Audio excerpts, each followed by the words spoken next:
ये भी आपके सानिध्य में है। तो छह चीजें आप में हैं, इसलिए भगवान की मूर्ति आप हैं। और आपके सानिध्य में जो ये यज्ञ हो रहा है ये अद्भुत है। इस धरती पर सनातन को संस्थापित करने के लिए, हमारे संस्था सनातन के द्वारा विश्व की रक्षा करने के लिए सदैव जो कहा है कि यदा यदा धर्मस्य ग्लानिर्भवति भारत अभ्युत्थानम् अधर्मस्य तदात्मानं सृजाम्यहम्।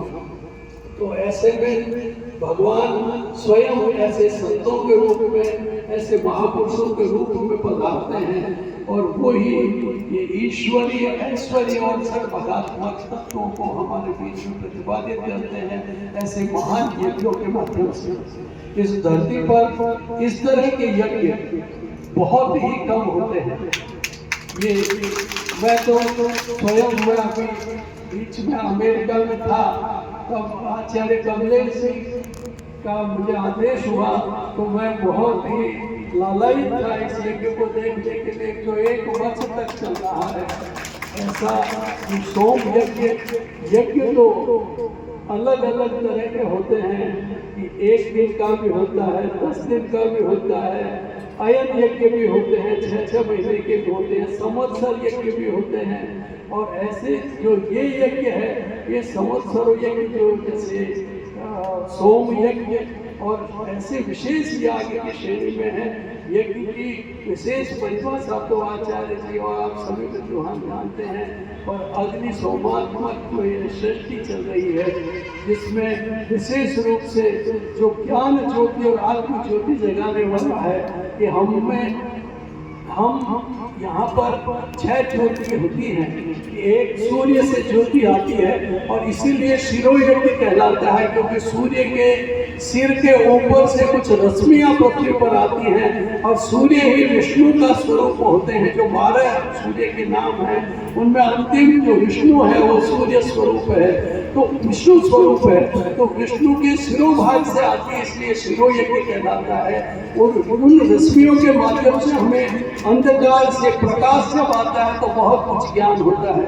जहाँ सूर्य नहीं होता तो फिर चंद्रमा के माध्यम से हमें ज्ञान होता है। चांदनी में पता चलता है कई चीजों का, वो चंद्र ज्योति हमें बोध कराती है। और जहाँ न सूर्य होता न चंद्रमा होता वहाँ दीपक हमें ज्ञान करवाता है, दीप ज्योति से हमें पता लगता है। और जहाँ सूरज न चंद्रमा न दीपक लाइट में चले जाए तो ऐसे समय फिर हम दिया सलाइट माचिस ढूंढते हैं, तो स्पर्श ज्योति से हमें बहुत कुछ बोध होता है।